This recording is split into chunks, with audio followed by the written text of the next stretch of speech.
Nih. Ya, masuk DPP silahkan. Hah? Apa lagi? Nih. Ini.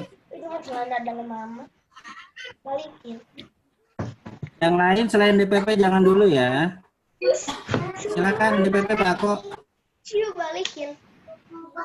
Minum kopi ya. Mau apa? Minum kopi. Tunggu dulu.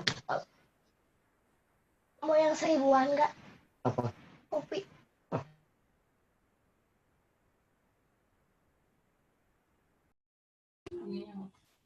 Mohon maaf, selain DPP jangan dulu dinyalakan ya. Pak Parno jangan dulu nyala ya. Katanya ini ya mau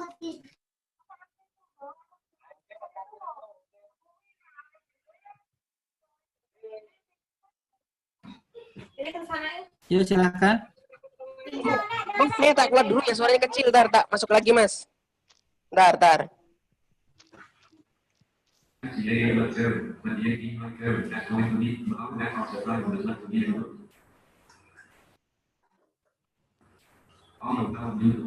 Ya, udah Bapak. Ya. Sudah masuk, silakan. Assalamualaikum warahmatullahi wabarakatuh.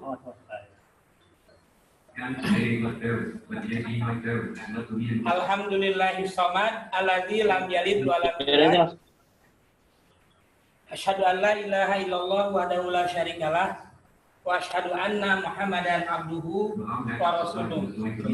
Ya, oke. Udah ready ya, Mas? Mas Heri, halo? Halo, Mas Heri? Langsung? Halo. Ya. Oke.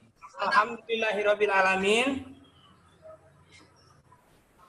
Alhamdulillahis samad alladzi lam yalid wa lam yulad. Asyhadu an la ilaha illallah wahdahu la syarikalah wa asyhadu anna Muhammadan abduhu wa rasuluh alladzi la nabiyya ba'dah. Alhamdulillah kita masih diberikan Allah kesempatan untuk bertemu suara dalam rangka melaksanakan rutinitas kita di pengajian rutin ITMI.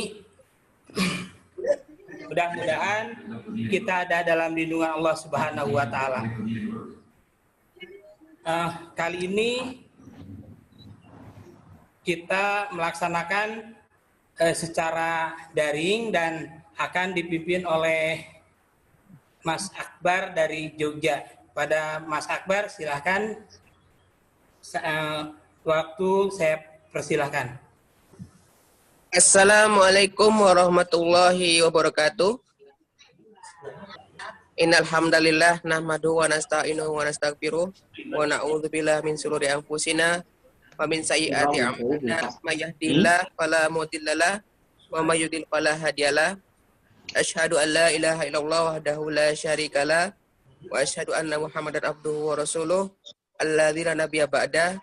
Allahumma sholli wa sallim ala Muhammadin wa ala alihi wa ashabihi wa man tabi'ahum bi ihsanin ila yaumiddin. Yang kami hormati Ketua Majelis Syuro PP ITMI, yang kami hormati ada gambarnya ada sana, Mas. Ada gambarnya ada sana, ada ya? Serta jajarannya, yang kami hormati Ketua Dewan Syuro Wilayah dan Dewan Syuro Daerah ITMI se-Indonesia, dan juga yang kami hormati Ketua Pengurus Wilayah dan Pengurus Daerah ITMI se-Indonesia, juga yang kami hormati Ustadz Furqon Hidayat selaku pemateri pada pagi hari ini, dan yang kami banggakan seluruh peserta pengajian yang telah hadir pada pengajian pagi hari ini. Izinkan saya selaku pembawa acara untuk membacakan susunan acara pada pagi hari ini. Acara yang pertama yaitu pembukaan, acara yang kedua yaitu pembacaan kalam ilahi, acara yang ketiga yaitu sambutan, dan acara yang berikutnya yaitu pengajian inti, dan acara yang terakhir yaitu penutup. Perlu kami sampaikan untuk acara pagi hari ini bisa disimak juga di Facebook DPP IDMI, dan juga di Radio Jam Bicara, juga di Radio Blind Radio. Untuk tautannya bisa diakses di broadcastan yang ada di grup PP ya. Agar lebih afdol, mari kita buka acara pada pagi hari ini dengan membaca basmalah bersama-sama. Bismillahirrahmanirrahim. Selanjutnya saya persilahkan kepada Akhina Febrianti SPD untuk membacakan tilawahnya, yaitu Quran Surat Al-Baqarah ayat 152 sampai 154. Kepadanya dipersilahkan. Assalamualaikum warahmatullahi wabarakatuh. Waalaikumsalam warahmatullahi wabarakatuh. A'udzu billahi minasy syaithanir rajim.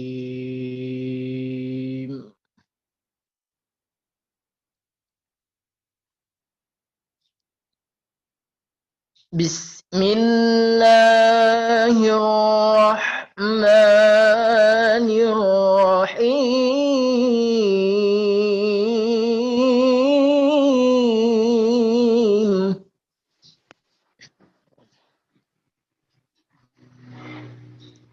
فاذكروني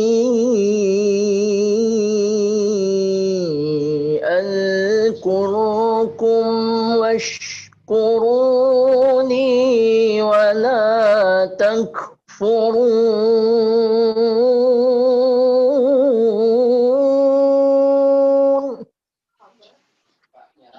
Iya, siap.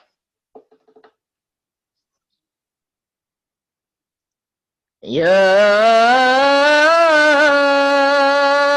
أيها الذين آمنوا استعينوا بالصبر والصلاة إن الله مع الصابرين.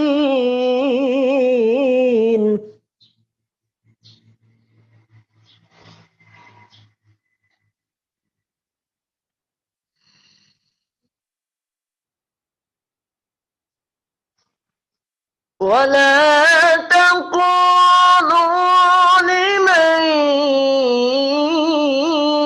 يقتل في سبيل الله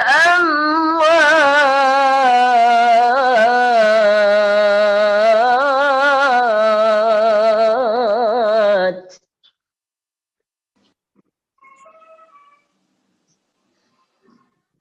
بل أحياء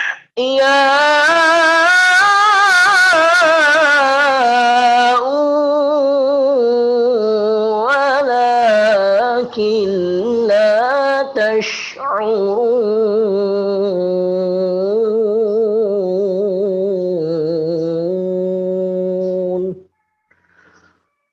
صدق الله العظيم. Assalamualaikum warahmatullahi wabarakatuh. Waalaikumsalam warahmatullahi wabarakatuh. Terima kasih kami ucapkan kepada Akhina Febrianti yang telah membacakan tilawahnya. Semoga baik yang membacakan tilawah dan yang mendengarkan mendapatkan pahala di sisi Allah Subhanahu wa taala, dan semoga dengan dibacakannya tilawah pada pagi hari ini akan lebih memperlancar pengajian kita pada pagi hari ini dan mendapatkan keberkahan dari Allah Subhanahu wa taala. Acara berikutnya yaitu sambutan yang akan disampaikan langsung oleh Ketua PP IDMI kepada Bapak Haji Yudi Yusfar. Dipersilahkan.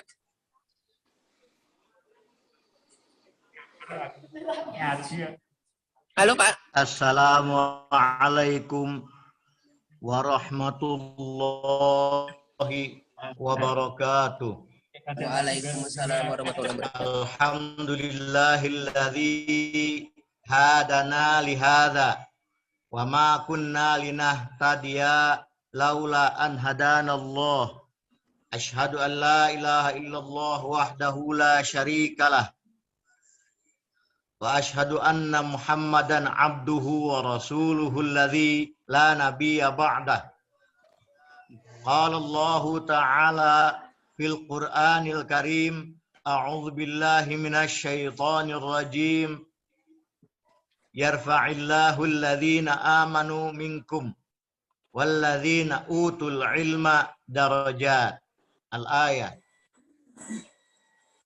Yang terhormat Ketua dan jajaran Majelis Syuro Ikatan Tunanetra Muslim Indonesia, yang terhormat saudara-saudara jajaran pengurus pusat Ikatan Tunanetra Muslim Indonesia, yang terhormat Mubaligh, yaitu Bapak Furqon Hidayat SPD, para ketua Dewan Syuro daerah dan wilayah se-Indonesia, para ketua pengurus wilayah dan daerah se-Indonesia, hadirin peserta pengajian virtual meeting, pengajian virtual PP ITMI yang sama-sama mengharap ridho Allah dan saya banggakan. Alhamdulillah, qudrah, iradah dan inayah Allah, kita hari ini masih diberikan kekuatan dan kemampuan untuk melaksanakan segenap kemampuan dan ikhtiar yang kita kehendaki dalam rangka thalabul ilmi Buat aja. melalui kegiatan taklim atau pengajian pengurus pusat Ikatan Tunanetra Muslim Indonesia yang diselenggarakan 1 bulan sekali. Hadirin jamaah rahimakumullah, sebagaimana telah menjadi tujuan atau sasaran program utama dari PP ITMI, yaitu peningkatan sumber daya, yang salah satunya sumber daya yang paling penting adalah sumber daya manusia, maka tidak ada lagi cara atau merupakan salah satu cara yang paling signifikan dari itu semua adalah melalui kegiatan pengajian. Sebab selain pengajian itu sudah merupakan kegiatan rutin, juga terbukti efektif untuk mendorong, memotivasi, dan memberikan arahan serta dorongan kepada para pengurus dan anggota Ikatan Tunanetra Muslim Indonesia.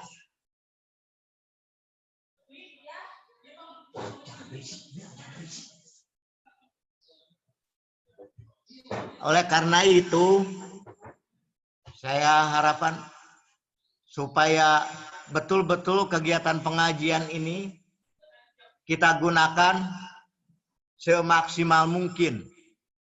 Selain itu juga, melalui pengajian ini kita belajar, sekali lagi belajar dan terus meningkatkan kedisiplinan, ketertiban, penghormatan terhadap satu sama lain. Misalnya kalau ada yang sedang berbicara, maka diharap yang lain diam. Ya, karena itu merupakan etika juga dari salah satu cara dalam pengajian ini. Selanjutnya, selaku pengurus pusat dan melalui pengajian ini, karena ini juga media yang efektif untuk menyampaikan beberapa hal terkait dengan program kebijakan PP Pusat. Antara lain satu, mohon doanya saja proses perbaikan atau penyempurnaan akte notaris. Kami telah mendapat informasi sudah selesai dan tinggal tahap pemeriksaan oleh notarisnya. Dan mudah-mudahan nanti diharapkan minggu ini sudah beres dan bisa diinformasikan ke peserta. Karena saya mendapat pemberitahuan bahwa ada beberapa daerah dan wilayah yang memang meminta notaris itu juga untuk kepentingan PP. Kemudian yang kedua, mohon doanya saja karena ITMI telah akan mendapatkan tanah wakaf.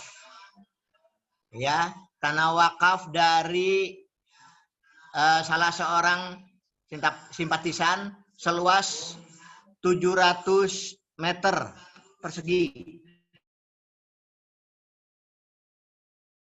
Kita manfaatkan untuk kegiatan-kegiatan ITMI, baik yang bersifat internal maupun eksternal, seperti mudah-mudahan jadi ITMI Center.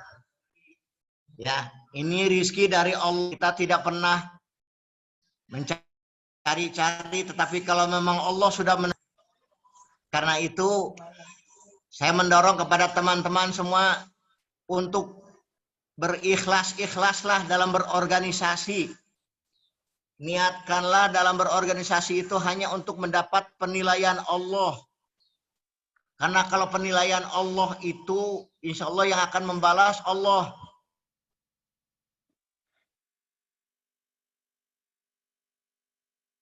Kalau kita ingin mendapat penilaian dulunya ibadah, tetapi kalau kita ingin mendapat penilaian manusia, maka yang akan menilai manusia, tetapi Allah tidak akan menilai sedikit pun. Tidak ada salahnya kalau dalam berorganisasi ini, mari kita upayakan supaya mendapat penilaian yang baik dari Allah. Karena Allah adalah zat yang maha baik. Lewat 31 menit. Kemudian yang berikutnya adalah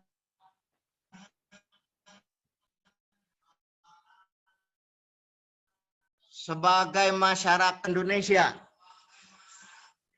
kita ya mungkin kurang lebih di 270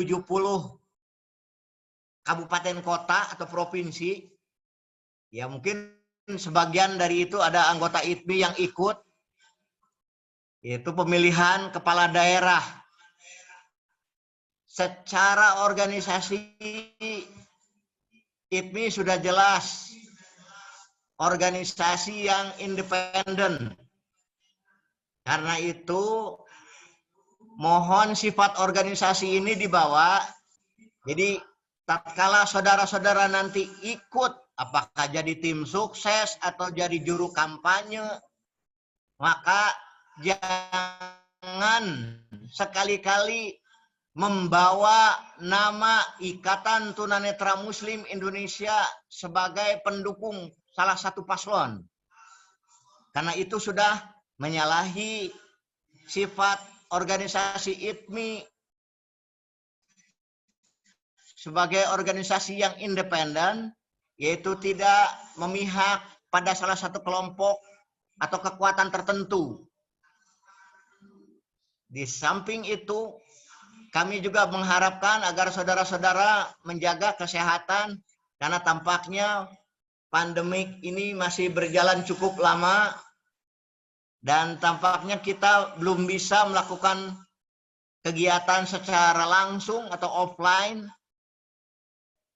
Seperti misalnya untuk saudara-saudara kita di DKI Jakarta, di Bodetabek, ya. Saya dengar kemarin itu di Indonesia perharinya sudah hampir mencapai 5.000 yang terpapar. Nggak tahu kalau sekarang. Karena itu mohon dijaga kesehatan. Terus carilah sumber informasi yang kredibel, sahih. Jadi jangan cari sumber-sumber yang hoax. Itu sangat menyesatkan. Apalagi gosip yang tidak jelas sumbernya. Ya. Itu sering juga membuat saya mengajak kepada teman-teman, tatkala nanti ada kegiatan ITMI yang bersifat online atau virtual, mohon diikuti. Seperti BIN.org, pembinaan organisasi, ya, yang dilaksanakan 2 pekan sekali. Atau mungkin juga dalam kegiatan-kegiatan lain. Berikutnya, kalau ada usulan-usulan, sampaikanlah ke pengurus pusat, kalau tingkat pusat. Kalau tingkat wilayah, ke pengurus wilayah masing-masing. Kepada pengurus wilayah dan daerah yang akan melaksanakan muswil atau musda secara virtual atau langsung, dipersilakan untuk melaksanakannya, namun tetap dalam koridor ketentuan organisasi dan menjaga kenyamanan serta keamanan. Akhirnya saya memohon kepada Bapak Mubalik untuk segera menyampaikan tausiahnya demi memperkuat keimanan dan keislaman melalui organisasi Ikatan Tunanetra Muslim Indonesia. Atas nama pengurus pusat, saya mohon maaf kalau ada hal-hal yang kurang berkenan dalam sikap, ucap, dan perilaku.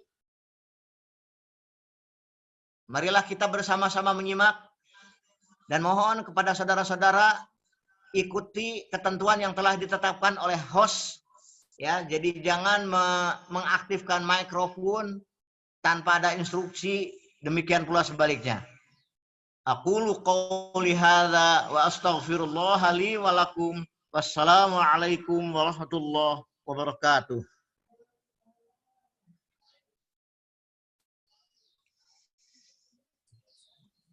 Waalaikumsalam warahmatullahi wabarakatuh. Terima kasih kami ucapkan kepada Ketua Umum PP, Bapak Haji Yudi Yuspar, yang telah menyampaikan sambutannya. Selanjutnya kita beranjak kepada acara inti, yaitu pengajian, yang akan disampaikan oleh Ustadz Furqon Hidayat, SPD. Kita sapa dulu. Assalamualaikum Ustadz Furqon. Halo? Oh, ya. Waalaikumsalam warahmatullahi wabarakatuh. Ya. Bagaimana kabarnya Ustadz? Sehat selalu? Alhamdulillah, sehat. Iya. Kita hari ini ingin membahas apa ini? Kita akan membahas penguatan keimanan melalui ibrah, mengambil ibrah dari musibah, ya. Oke, siap. Kalau begitu langsung saja saya persilahkan kepada beliau Ustadz Furqon Hidayat SPD. Dipersilahkan. Ya. Bismillahirrahmanirrahim.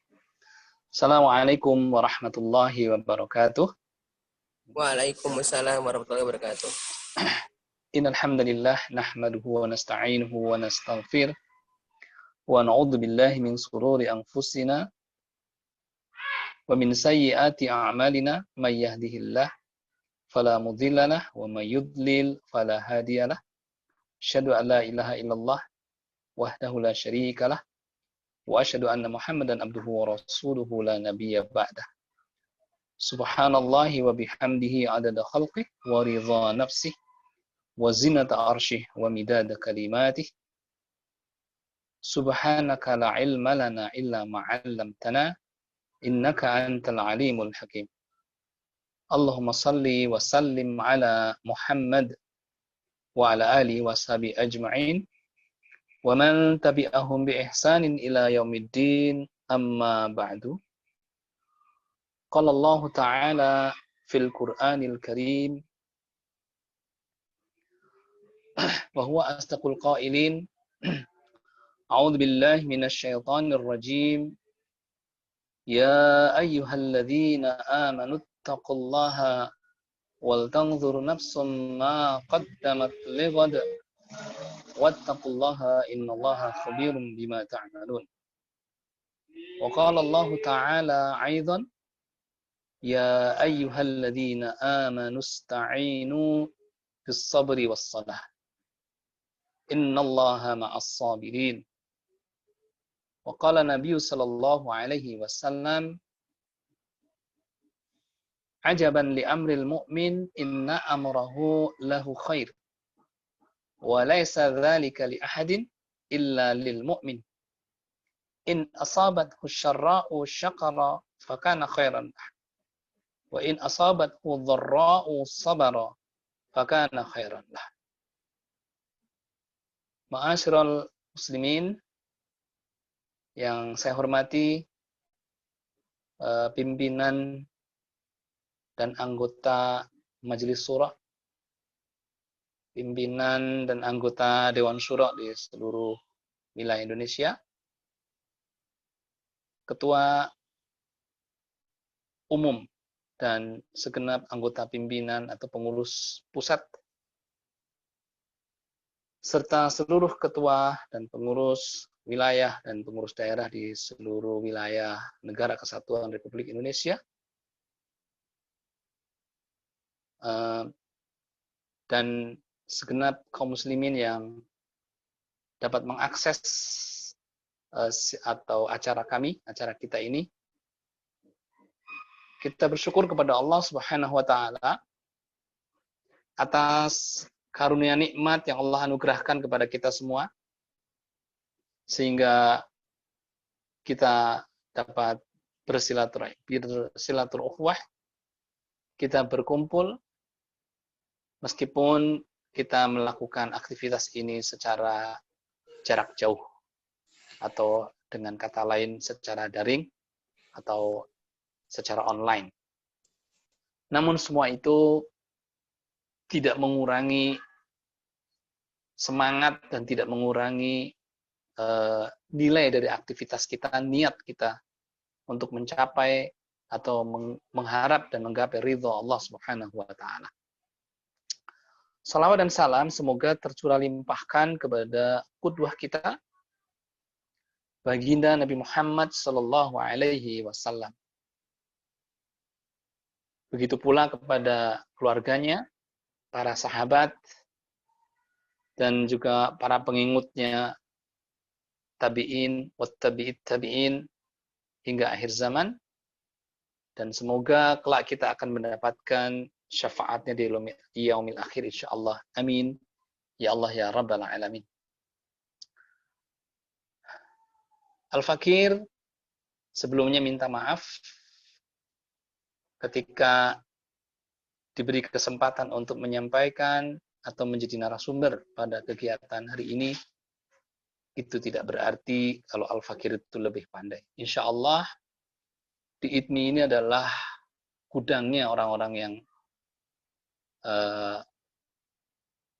sangat fasih, sangat mumpuni dalam ilmu agama. Namun insya Allah kita hanya sama-sama memberikan nasihat untuk menguatkan satu sama lain, sebagaimana yang dicanangkan oleh ITMI bahwa perlu ada sebuah penguatan sumber daya, termasuk sumber daya manusia melalui kajian seperti ini. Oleh karena itu saya ingin menggunakan kesempatan ini sebagai belajar agar saya termasuk anggota ITMI yang ingin supaya diberikan penguatan. Dan saya ingin menganggap bahwa ini hitung-hitung sebagai latihan saya agar sumber daya manusia ITMI termasuk saya dapat meningkat di dalam di masa-masa yang akan datang insya Allah. Oleh karena itu, insya Allah kita sama-sama belajar dan sama-sama oleh karena sama-sama belajar, mungkin kalau ada kekeliruan atau kesalahan, tentu tidak ada salahnya dan pasti itu hal yang sangat lumrah ketika saling memberikan masukan, saling mengingatkan. Tawasau bil haq, tawasau bis sabr. Insya Allah dengan sangat terbuka saya menerima itu semua sebagai bagian dari peningkatan kapasitas atau thaqafah Islamiyah yang ingin saya raih atau ingin saya capai insya Allah. Materi kita adalah tentang bagaimana kita bisa mengambil ibrah dari musibah. sekarang ini segala sesuatu yang terjadi atau hal ihwal apapun tidak terlepas dari yang namanya mencuci tangan. Ya, saya ingin mengambil satu contoh mencuci tangan atau berlaku bersih.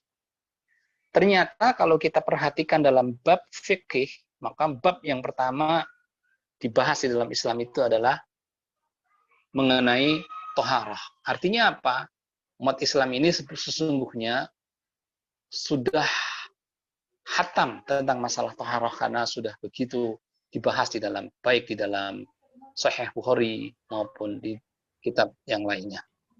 Baik juga dibahas di kitab-kitab Bulughul Maram maupun yang lainnya. Maka demikian pula di dalam kitab Fiqhus Sunnah yang ditulis oleh Said Sabiq. Di situ juga awal mula yang dibahas adalah tentang toharah. Jadi memang sebenarnya jauh sebelum kita menerapkan yang namanya protokol kesehatan, sesungguhnya umat Islam itu sudah jauh-jauh hari mengajarkan bagaimana kita membiasakan hidup yang bersih. Ini luar biasa. Oleh karena itu di dalam wudhu itu ada istilah istinsyak. Ketika kita menghirup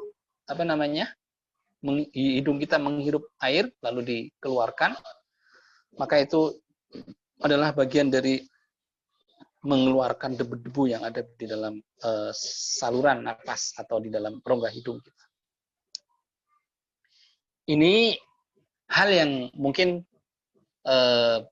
yang bisa kita petik, tapi lebih jauh dari itu, tentu kita akan mengetahui dan memahami betapa Allah Subhanahu wa Ta'ala tidak mungkin, sama sekali tidak mungkin akan berbuat zalim kepada hamba-hambanya. Di dalam hadis qudsi yang sangat diriwayatkan oleh Imam Muslim, Rasulullah Allah Subhanahu wa Ta'ala mengatakan, "Inni haramtu zulma ala nafsi wa ja'altu bainakum muharramun fala tadzalamu."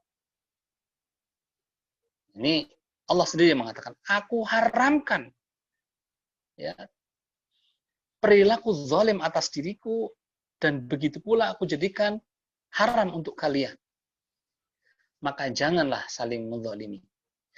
Maka kalimat ini jelas bahwa jelas-jelas dengan sangat terang ya, Allah itu tidak akan berlaku zalim kepada umatnya.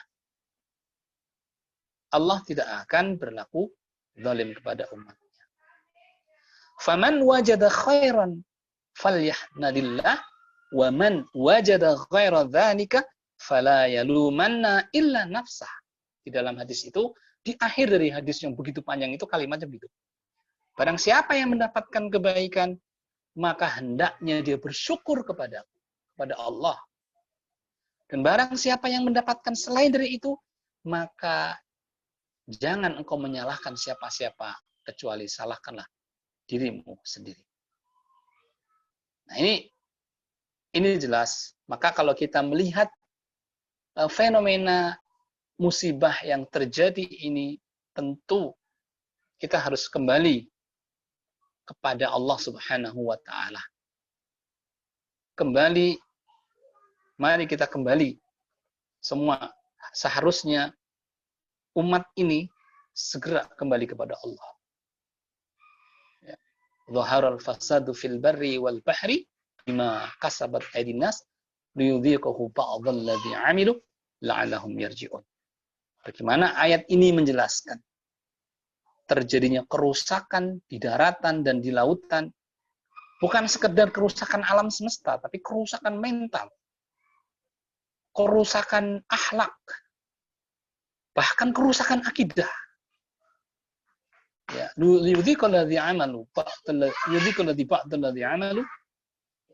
maka Allah ingin menunjukkan akibat dari sebagian dari perbuatan mereka, sebagian akibat dari perbuatan mereka, agar mereka kembali. Jadi sesungguhnya ketika Allah menurunkan musibah, Allah menurunkan bencana, sebenarnya Allah menginginkan agar hambanya, agar makhluknya yang bernama manusia itu kembali kepada Allah Subhanahu wa Ta'ala. Ini yang dikehendaki dan diinginkan oleh Allah Subhanahu wa ta'ala. Maka di sini jelas bukan hanya manusia seperti kita biasa, manusia biasa.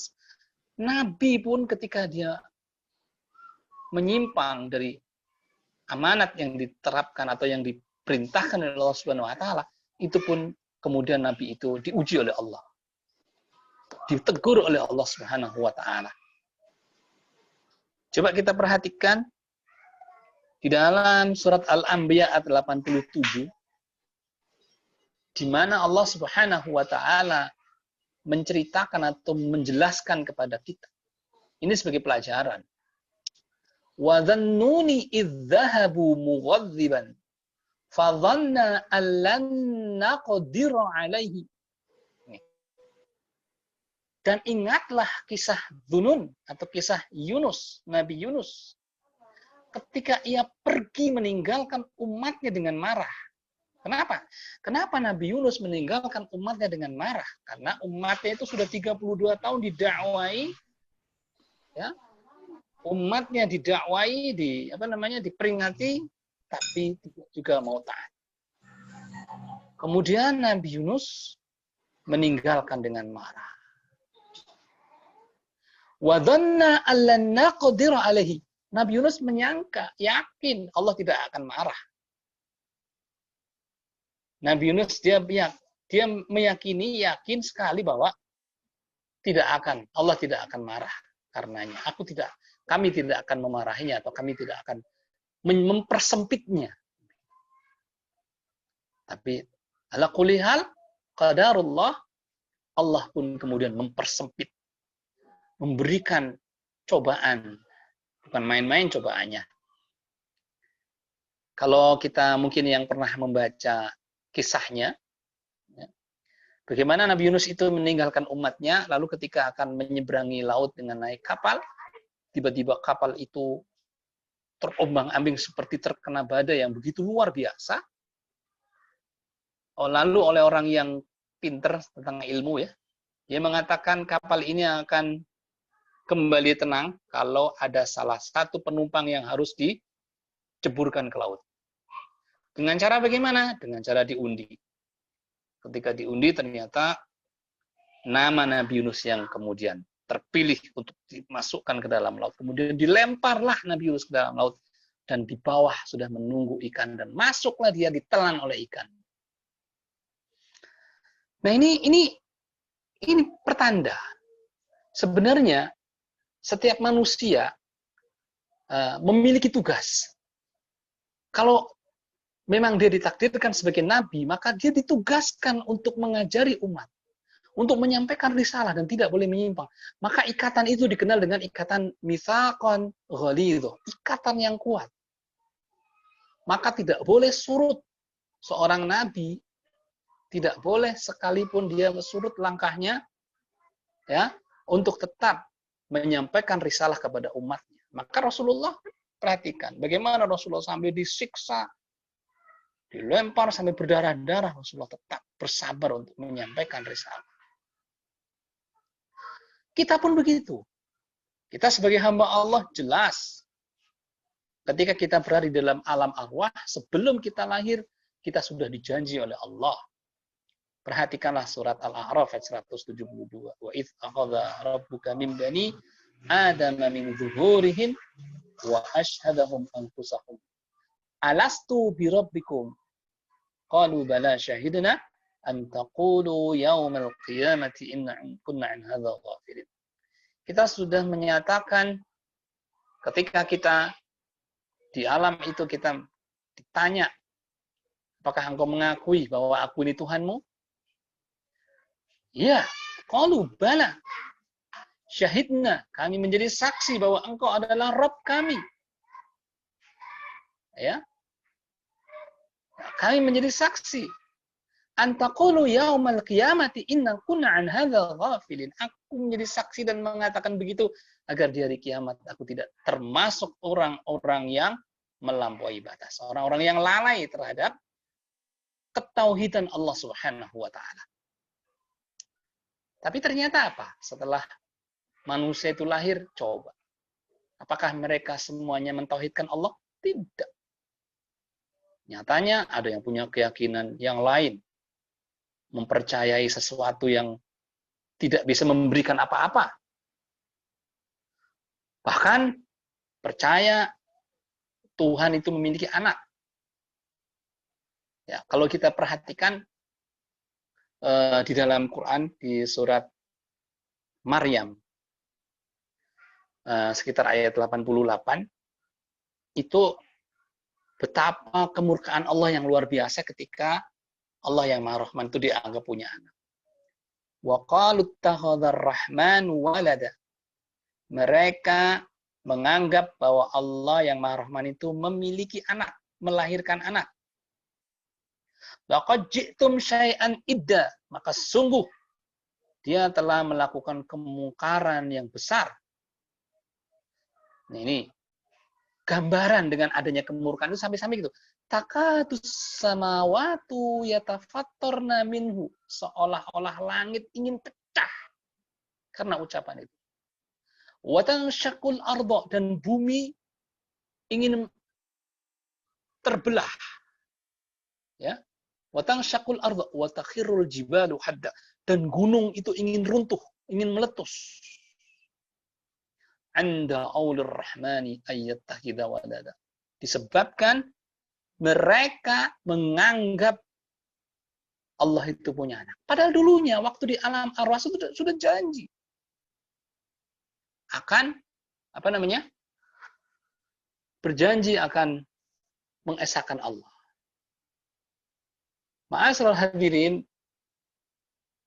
jamaah sekalian, segenap anggota pimpinan wilayah, majelis surah dan dewan surah di seluruh Indonesia yang dirahmati oleh Allah Subhanahu wa taala. Nah, disinilah pangkal persoalannya ketika Allah sudah mengatakan, Allah sudah menetapkan kita. Ya. Yang jelas itu ditetapkan di Quran surat Al-Dzariyat ayat 56. Wa ma khalaqtul jinna wal insa illa liya'budun. Kan? Wa ma khalaqtul jinna wal insa illa liya'budun. Tidaklah sekali-sekali aku menciptakan jin dan manusia kecuali untuk beribadah. Nah, ini ketika tugas yang harus dijalankan tapi malah tidak dijalankan, maka inilah Allah pasti akan memberikan teguran yang luar biasa. Seperti teguran yang dilakukan oleh Allah kepada Nabi Yunus alaihissalam ketika dia kemudian kecewa dengan umatnya, ya, maka kan dikatakan di dalam itu mengatakan, ya, wa dhannuni idz dhahabu mughadiban, dengan marah. Ya, Nabi Yunus meninggalkan umatnya dengan marah, fa dhanna allan naqdiru alaihi. Nah, kemudian Nabi Yunus menyangka Tuhan Allah tidak akan mempersulitnya. Allah tidak akan membuat susah.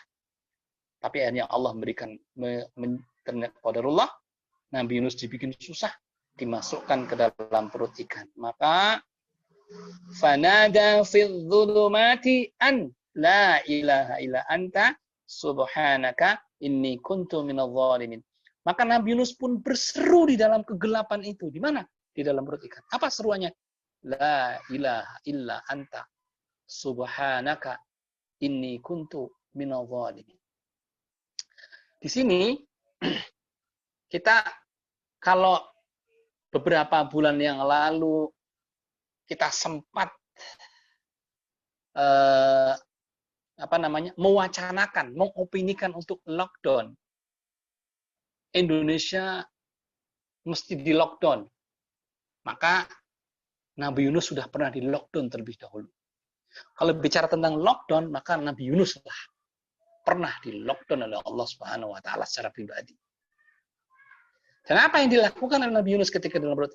Apakah Nabi Yunus kemudian mengatakan, ya Allah, keluarkan aku dari sini? Tidak.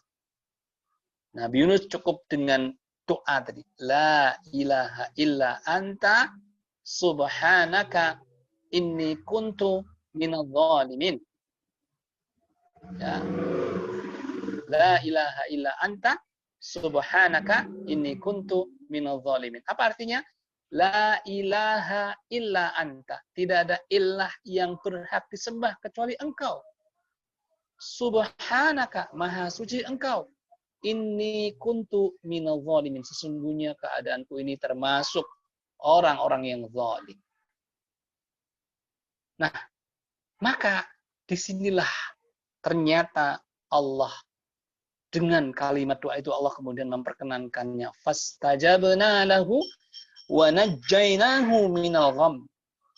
Kemudian Allah memperkenankan doanya dan Allah menyelamatkan Nabi Yunus itu dari kegelapan. Ya. Lalu Allah mengatakan, wa kadzalika nunjil mu'minin. Dan demikianlah Allah menyelamatkan orang-orang yang mukmin. Nah, jemaah sekalian yang dirahmati oleh Allah Subhanahu wa taala, segenap ketua pimpinan wilayah, ketua Dewan Syura, ketua Majelis Syura dan pimpinan pusat yang dirahmati oleh Allah Subhanahu wa taala, maka ada satu yang menarik di dalam peristiwanya Nabi Yunus alaihissalam ini. Yaitu sebagaimana dijelaskan oleh Allah Subhanahu wa taala di dalam Quran surat As-Saffat ayat 143 sampai 144. Apa katanya? Silakan nanti dilihat. Walau annahu ma kana minal musabbihin lalabitha fi batnihi ila yaumi yub'atsun. Silakan nanti dilihat. Walau annahu ma kana minal ini kalimat ini ya perlu menjadi perhatian. Apa artinya? Walau annahu ma kana minal musabbihin, kalau sekiranya Nabi Yunus tidak mensucikan Allah, tidak berzikir seperti zikirnya tadi yang dijelaskan tadi ya, yang ada di Al-Anbiya ayat 87. Sekiranya Nabi Yunus tidak berzikir seperti itu, lalabitha fi batnihi ila yaumi yub'atsun. Lalabitha fi batnihi ila yaumi yub'atsun. Niscaya sungguh-sungguh Nabi Yunus akan tetap berada dalam perut ikan sampai hari kiamat. Subhanallah. Artinya kalimat ini kalimat untuk kembali mentauhidkan Allah. Ketika kita sudah terlanjur jiwa kita larut dengan dunia, sampai-sampai mungkin kita mungkin secara tidak sadar kita mentuhankan dunia, maka kembalilah kepada Allah dengan sebagaimana zikirnya. Ketika kita berdoa kepada Allah, ketika kita sibuk dengan zikir kepada Allah, tanpa kita mengutarakan permintaannya, Allah mengetahui apa yang ada. Allah tahu bahwa Nabi Yunus itu meminta dibebaskan dari situ. Maka Nabi Yunus kemudian dengan doa seperti itu Allah mengeluarkannya. Nah, kalau kita kaitkan dengan kondisi yang terjadi di mana bencana ini terjadi, maka sudahkah kita memperbanyak berzikir kepada Allah Subhanahu wa taala? Sudah? Alhamdulillah kalau sudah. Kalau kita perhatikan, sekurang-kurangnya ada dua keadaan yang menyebabkan kenapa umat Islam ini sebegitu terpuruknya. Kenapa cobaan ini, ya, kenapa umat ini menghadapi persoalan yang seperti ini? Sekurang-kurangnya ada dua hal. Di mana sebagian umat selain sudah tidak peduli dengan agamanya, tidak peduli dengan keimanannya, ya, maka yang paling luar biasa adalah kemaksiatan menjadi sesuatu yang biasa. Khalafa min ba'dihim khalfun adha'us shalah wattaba'ash syahawat. Wattaba'us syahawat. Khalafa min ba'dihim khalfun adha'us shalah. Akan datang generasi setelah generasi yang baik itu, apa generasinya? Ya. Min ba'dihim, setelah generasi mereka, apa itu? Adha'us shalah, generasi yang melalaikan sholat. Meninggalkan sholat. wattaba'us syahawat, dan memperturutkan syahwat, fasaufa yalqauna ghayya, maka mereka akan kehilangan arah tujuannya. Coba perhatikan, kalau yang justru sekarang ini terjadi, apalagi kita sudah mendengar yang namanya katanya akan melegalkan tentang pendidikan seks untuk anak-anak. Ini sangat mengerikan sekali. Yang jelas, kemaksiatan itu sepertinya tidak bisa dibendung. Dari mulai hubungan bebas sampai mulai hubungan yang sejenis, LGBT dan seterusnya. Ya. Mulai orang dengan baju yang belum sempurna tapi sudah dipakai. Ya. Baju yang kekecilan dipakai. Kalau orang yang melihat pasti tahu lah ya, kalau kita lewat di lampu merah atau di mana atau di jalanan kita menyaksikan pemandangan-pemandangan yang begitu luar biasa. Sampai-sampai kita sudah menjadi hal yang terbiasa dengan itu. Maka Allah tidak membiarkan keadaan itu.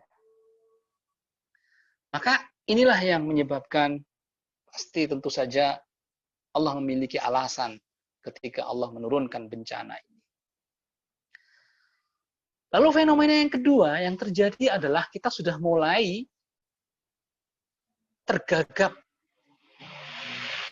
Lisan kita, mulut kita sudah mulai gagap kalau untuk mengingatkan orang lain. Perasaan tidak enak itu sudah mulai tumbuh. Kalau ada orang lain melakukan kemaksiatan, maka yang sekarang lahir di dalam pikiran kita adalah itu urusan hak masing-masing, hak asasi masing-masing. Ada orang tidak sholat, udahlah itu urusan masing-masing. Penting kita aja yang penting. Ini fenomena yang seperti ini kelihatannya sepele, tapi ini sesungguhnya sangat berbahaya. Sangat berbahaya. Fenomena ini kelihatannya fenomena yang biasa. Apalagi kan kita sudah mulai terkena virus liberal.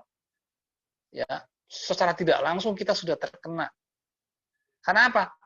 Namanya ibadah itu adalah hak privasi. Berani nggak misalnya ada orang tiba-tiba tetangga kita main judi atau apa, kita berani nggak mengingatkan, Pak, itu tidak boleh, itu dosa. Berani nggak? Sudah mulai gamang kita. Kita sudah mulai gagap dan gamang untuk melakukan itu. Karena sudah terhembuskan dengan isu yang namanya hak asasi manusia.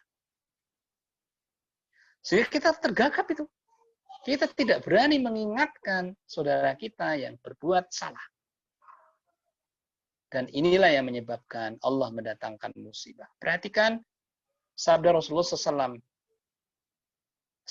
Hadis Nabi yang diriwayatkan oleh Imam Tirmidzi yang sanadnya bersumber dari Hudzaifah ibnul Yaman. Bunyi hadisnya adalah walladzi nafsi biyadihi. Demi Allah yang jiwaku berada dalam genggaman tangannya. Demi Allah yang jiwaku berada dalam genggaman tangannya. Kemudian Rasulullah melanjutkan firman-Nya, sabdanya, la ta'murunna bil ma'ruf wa la tanhawunna 'anil munkar. Hendaklah kalian melakukan amar ma'ruf dan kalian melakukan nahi mungkar, mencegah kepada yang mungkar, mengajak, menyeru kepada yang ma'ruf dan mencegah kepada yang mungkar. Aw la yushikunallaha am yab'atsa 'alaikum iqaban. Atau kalau kamu tidak mau, maka pilih. Niscaya Allah akan menurunkan hukuman kepadamu, azabnya kepadamu, musibahnya kepadamu. Thumma tad'unahu falam yastajibu lakum. Maka kemudian ketika kamu berdoa,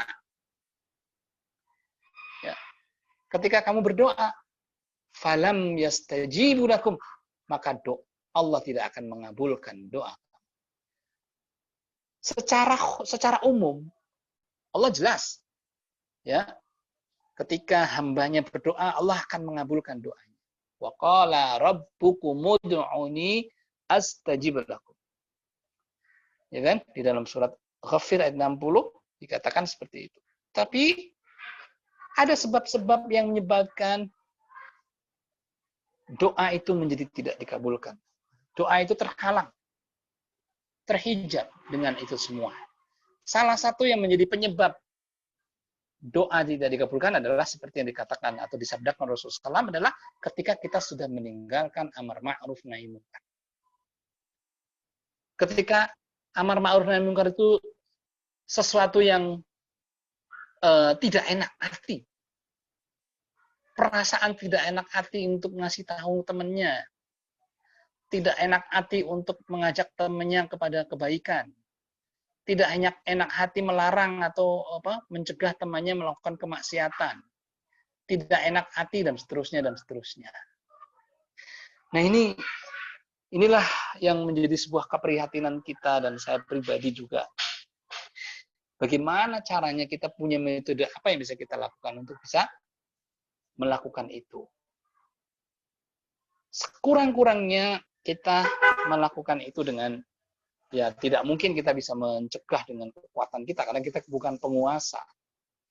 Tapi kita dengan lisan kita jangan melakukan seperti itu misalnya.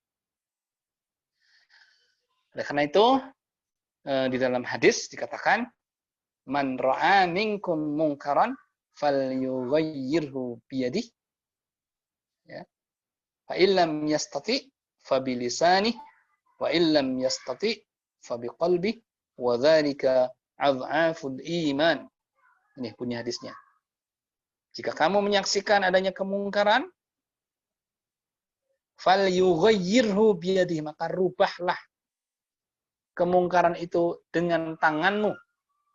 Fa illam yastati, apabila tidak mampu, fa bilisani, maka dengan lisannya. Wa illam yastati, apabila dengan lisan juga tidak mampu, fa biqalbi.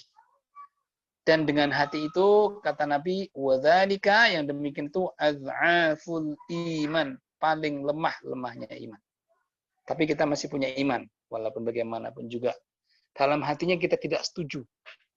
Kalau kita tidak sanggup mengingatkan, karena mungkin dia secara di masyarakat lebih terhormat, lebih terpandang, minimal dalam hatinya kita tidak setuju dengan apa yang dia lakukan. Itu paling minimal, paling lemah, selemah-lemahnya keimanan kita. Nah, kita perhatikan dengan kasus yang tadi. Ya. Maka di dalam persoalan ketika memang musibah itu terjadi, maka orang beriman akan mensikapinya sebagai sesuatu yang dia lebih teguh memegang keimanannya ketika datang musibah itu. Sudah terlanjur terjadi, misalnya, kalau kita tadi melihat musibah itu, kenapa musibah itu terjadi diperkirakan. Ya. Maka ketika musibah itu terjadi, ketika wabah itu terjadi, maka yang harus kita renungkan, menjaga keimanan kita. Karena orang-orang beriman itu adalah sesuatu yang mendapatkan apresiasi yang luar biasa dari Rasulullah SAW. Orang beriman itu mendapatkan apresiasi dari Rasulullah. Rasulullah SAW mengatakan, ajaban li amril mu'min. Sungguh menakjubkan keadaan orang mukmin itu. Ya. Orang mukmin itu kenapa mengagumkan? Karena dia apapun dia akan selalu baik. Kenapa baik? Karena selalu zikrullah. Ya. Selalu zikrullah orang mukmin itu. Nah, kata Nabi mengatakan, ajaban li amril mu'min, inna amrahu lahu khair.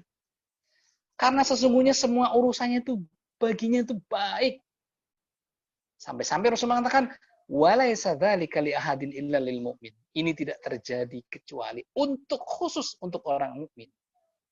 Khusus orang mukmin. Ini luar biasa.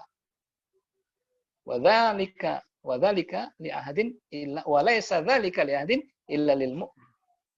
Apa yang menyebabkan Rasulullah mengatakan itu sesuatu yang menakjubkan? Apa yang menyebabkan sampai Rasulullah itu kagum? Sungguh menakjubkan keadaan orang mukmin itu. Apa?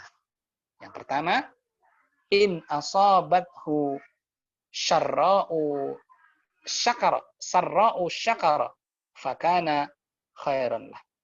Apabila mendapatkan kesenangan, ya, mendapatkan kebaikan, maka syakar, dia bersyukur kepada Allah. Biasanya akan diawali ini kan dengan realisasi dengan mengucapkan alhamdulillah. Berarti itu sudah zikir kepada Allah. Di mana saja berada selalu mengingat Allah. Ya. Sebaliknya, wa in asabathu dharra'u sabara fakana khairun lah. Apabila dia mendapatkan kesusahan, kesulitan, lantas dia bersabar, maka itu akan menjadi baik baginya.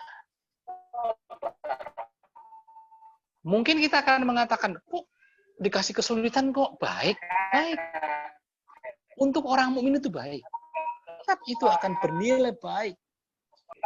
Andipun misalnya, mohon maaf, naudzubillah ya, jangan sampai terjadi. Andaikan misalnya orang mukmin itu terpapar, kemudian akhirnya meninggal, maka dia akan meninggal sebagai syahid. Dan dia akan mendapatkan kebaikan dari kesabarannya karena menghadapi itu. Tapi kalau orang yang tidak beriman, ya, sama-sama kena ini ya, sama-sama terpapar, lalu sama-sama kemudian mengalami berakibat kemudian menimbulkan, sama-sama meninggal ya. Yang satu tidak, yang satu orang yang kafir, yang satu orang yang beriman. Maka tetap orang beriman akan lebih beruntung. Maka disinilah kita perlu mengambil ibrah. Ini musibah yang terjadi ini, ketika sudah terjadi kita tetap bersabar. Usahakan agar kita tidak mengeluh. Mengeluhnya hanya kepada Allah Subhanahu wa taala dengan adanya musibah yang menimpa ini. Karena sesungguhnya penyakit itu adalah tentara-tentaranya Allah. Inna hadzal maradha jundun min junudikum. Sesungguhnya penyakit itu adalah tentara di antara tentara-tentara Allah. Tusibu bihi man tasya, dan Allah akan mengenakan kepada yang dikehendaki, menimpakan kepada yang dikehendaki, wa tasrifuhu an man tasya, dan Allah akan menghindarkan, menjauhkan dari yang dikehendaki. Itu kaidah daripada penyakit, kaidah dari wabah itu begitu. Tapi bukan berarti kita tidak boleh sembrono. Kita tetap harus tawakal, kita harus ikhtiar agar bisa menghindari penyakit itu dengan cara apa? Ya tadi, dengan mengikuti protokol kesehatan. Bukan berarti kita menafikan keberadaan protokol kesehatan. Itu penting. Tetap itu penting. Tapi yang lebih penting bagaimana kita tetap jangan sampai kehilangan tauhid kita. Bahkan justru di sinilah keimanan kita akan makin kuat. Kita makin melihat fenomena yang terjadi. Di mana ketika kemungkaran tidak bisa tercegah, pasti Allah akan menurunkan musibah. Di mana saja. Dulu di Palu juga begitu. Ya, sampai terjadi tanah yang dibalik itu istilahnya apa saya lupa itu bahasanya. Nah, itulah yang penting. Dan sampailah kepada firman Allah Subhanahu wa taala. Di mana Allah memerintahkan kepada kita untuk apa? Ya ayyuhalladzina amanu sta'inu bis-sabri was-shalah. Wahai orang-orang yang beriman, mintalah kepada Allah dengan sabar dan salat. Sabar dan salat. Innallaha ma'as-sabirin. Sesungguhnya Allah bersama orang-orang yang bersabar. Kesabaran inilah yang insya Allah akan membuat kita mendapatkan pertolongan Allah Subhanahu wa taala. pertolongan itu akan ada bersama kesabaran kita ketika kita meminta kepada Allah. Ya, am hasibtum an tadkhulul jannah walamma ya'tikum mathalul ladzina khalaw min qablikum massathumul ba'sa wadh-dharra wazulzilu hatta yaqula ar-rasul wal ladzina amanu ma'ahu mata nasrullah. Ya, sampai seperti itu Rasulullah. Maka sampai-sampai Allah mengatakan, apakah kamu dibiarkan begitu saja akan mengatakan kamu masuk surga? Padahal belum datang ujian menimpamu sebagaimana orang-orang terdahulu mendapatkan musibah itu. Mereka diguncang dengan guncangan-guncangan yang berat. Ya, sampai-sampai ya Rasul dan orang-orang beriman yang bersama Rasul bersama beliau bertanya, ya, mata nasrullah, bilakah datangnya pertolongan Allah? Ala inna nasrullahi biqarib. Ketahuilah bahwa pertolongan Allah itu amatlah dekat.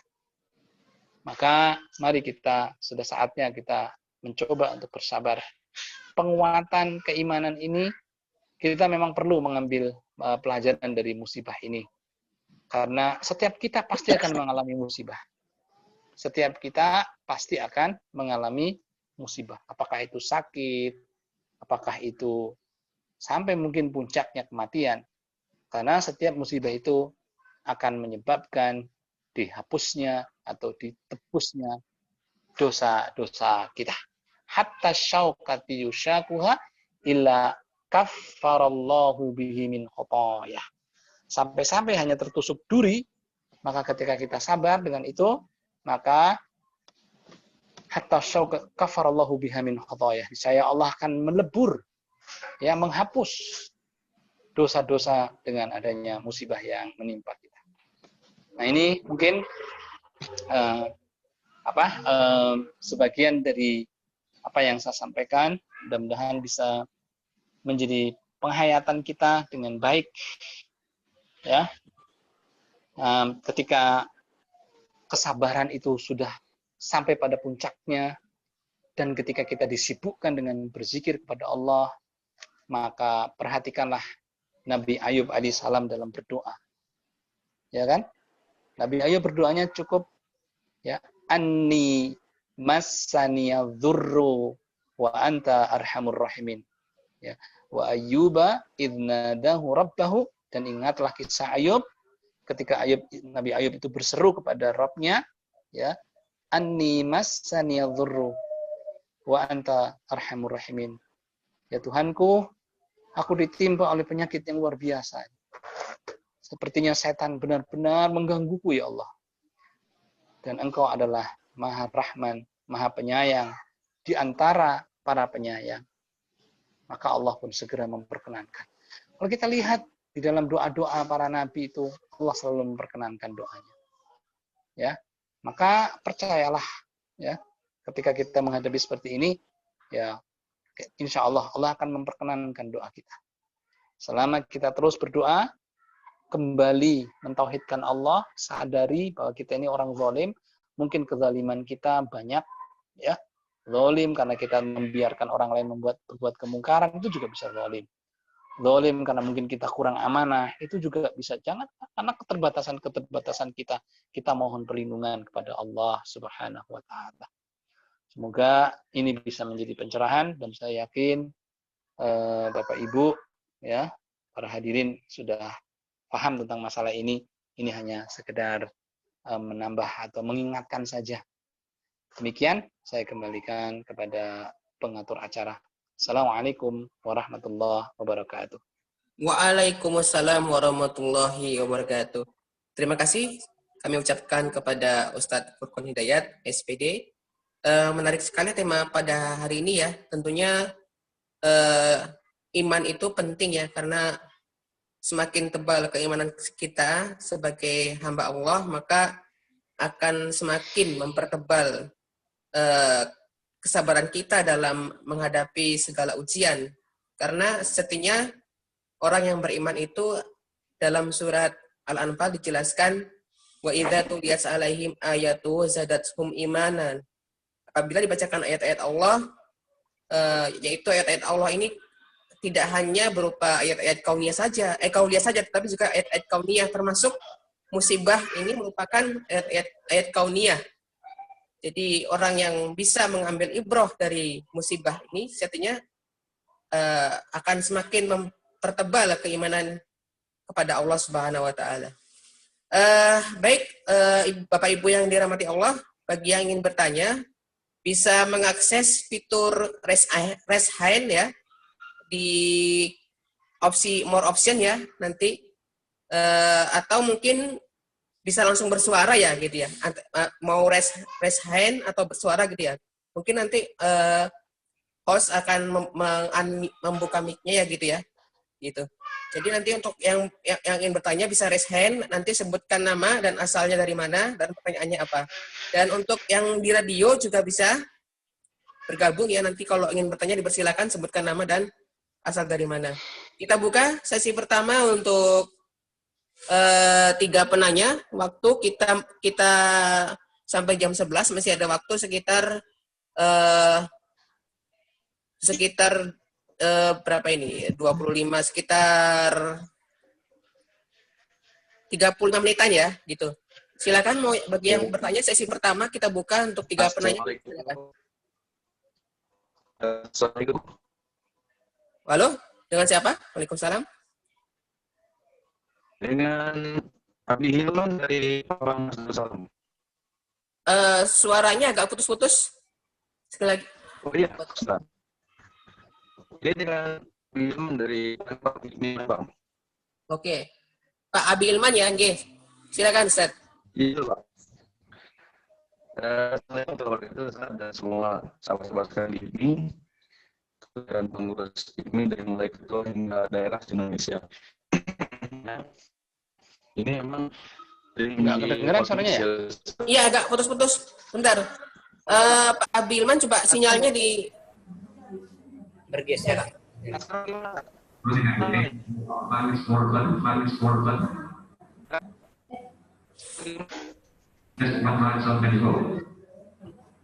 Halo, Pak.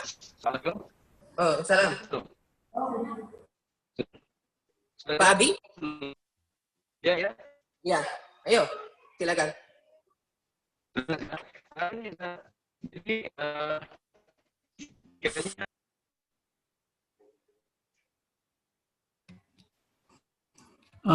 Abi Hilman mungkin pengaruh sinyal kali ya. Iya, sinyal. Biar ini boleh pakai fitur chat aja.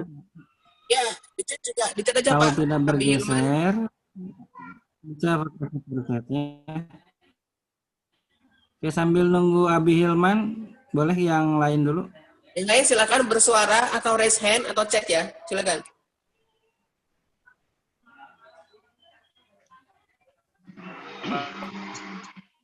Halo? Oke. Dengan siapa ini? Misalnya?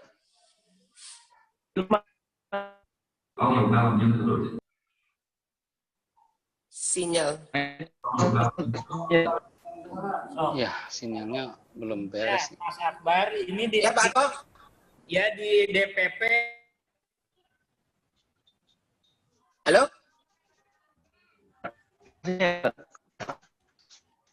Oh, sinyalnya itu. Sinyalnya agak jelek. Untuk DPP nanti yang mau bertanya bisa ke akunnya Pak Yudi ya. Kalau yang dari DPP yang ingin bertanya, yang dari DPP. Halo, Assalamualaikum. Waalaikumsalam warahmatullahi wabarakatuh. Dengan? Saya Happy dari Cimahi. Oke, mangga Pak. Baik, Ustaz Furqon. Saya ingin bertanya tentang kesabaran yang tadi Ustadz sampaikan. Bahwa Ustadz tadi mengatakan ketika kita sudah sampai pada puncak kesabaran, maka kita akan mendapatkan atau Allah akan memberikan A, B, C, D, dan seterusnya kepada kita. Bagaimana hubungannya dengan Ali Imran ayat yang ke-200 ketika Allah menyatakan, wahai orang-orang yang beriman, sabar dan kuatkanlah terus kesabaranmu. Apakah itu ayat bermakna juga ada batas atau puncak kesabaran, atau sebenarnya kesabaran itu adalah lautan yang tak diketahui kedalaman dan gunung yang tak diketahui ketinggiannya? Terima kasih Ustaz. Assalamualaikum. Waalaikumsalam warahmatullahi wabarakatuh. Iya, ditampung dulu ya. Selanjutnya. Abi Hilman belum tuntas, Ustaz. Oh ya, Abi Hilman, silakan. Udah stabil ya? Ya. Silakan, Ustaz. Insya Allah mudah-mudahan sudah stabil. Ini untuk kaitan dengan ITMI ini perlu menyamakan persepsi bahwa ada di satu daerah, Ustaz ya. Nah, itu sekelompok jamaah ketika disuruh untuk bubar karena tidak menerapkan protokol kesehatan. Nah, dia bilang arahkan saja tembakan polisi itu kepada kami biar kami mati karena kematian urusan Allah. Nah, mohon dijelaskan itu singkatnya begitu ya, Ustaz. Oke, untuk kematian ya. Oke. Ya, untuk kematian karena virus ini kan. Oke. Satu lagi. Oke, syukron. Jazakallahu khairan. Ustaz Abi Hilman. Satu lagi, silakan. Tadi ada dari DPP katanya. Oh, dari DP mangga. Pakai akunnya Pak Yudi ya yang stabil itu kayaknya. Ada. Assalamualaikum. Waalaikumsalam. Pak Budi, silakan. Pak Ya, Budi silakan. Pandango. Oh, ya. Pak Budi, oke, silakan Pak.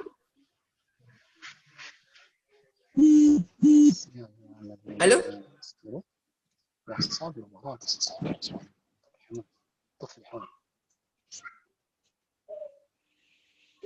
Pak Budi, halo?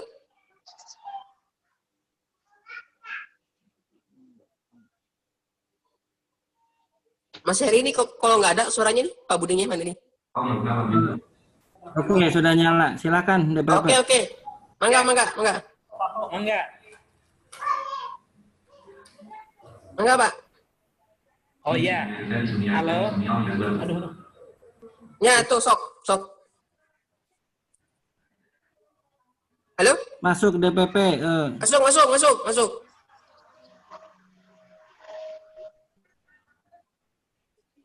Silakan Pak Budi. Nah, suaranya itu ayah. Suara. Mungkin faktor jaringan di DPP kali ya. Jaringan. DPP jaringannya biasanya turun naik. Oh. Oke. Mas Akbar bisa di ini dulu nggak ya? Sambil menunggu ya. Ya, mungkin Pak Ustadz Furqon bisa dijawab tadi 2 pertanyaan ya dari Pak Happy sama Ustadz Hilman. Abi Hilman, silakan. Ya, terima kasih Ustadz Happy atas pertanyaannya. Kalau kita perhatikan di ayat ini kan bunyinya ya ayyuhalladzina amanusbiru wasabiru warabitu la'allakum tuflihun. Wattaqullah. Makna daripada isbir itu kalimat bersabarlah, bersabar. Tapi masih kepada tingkatan bersabar yang biasa ya. Tapi kalau sudah wasabiru, maka ini sudah menjadi karakter. Sudah menjadi karakter. Artinya kesabaran itu sudah menjadi bagian dari diri kita, menjadi bukan hanya sekedar habit ya, tapi karakter. Kalau karakter itu sudah lebih menguat daripada habit gitu. Maka di situ, maka bahasanya di Quran tuh kalau kita terjemahkan itu isbiru wasabiru, bersabar dan kuatkanlah kesabaran. Kuatkanlah kesabaran. Artinya sebenarnya maknanya kalau saya kalau untuk secara tafsir hanya pemaknaan saja itu memang di situ maknanya adalah jadikan sabar itu sebagai karakter kita, bagian dari karakter kita gitu. Bukan sekedar sabar yang sepintas lalu gitu. Tapi memang sabar itu sudah mendarah daging dengan diri kita. Wasabiru warabitu la'allakum tuflihun. Ayat itu kemudian ditutup dengan agar kamu termasuk orang-orang yang beruntung. Gitu.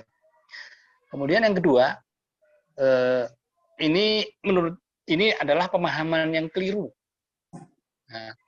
tentang masalah kalau misalnya dia disuruh bubar, terus kemudian arahkan saja, itu sesuatu yang sangat keliru. Rasulullah sudah berkali-kali memberikan nasihat kepada kita. Ketika seorang sahabat datang dengan membawa unta, kemudian Rasulullah mengatakan, apakah untanya sudah kamu ikat? Tidak ya Rasulullah. Terus kenapa? ya saya tawakal.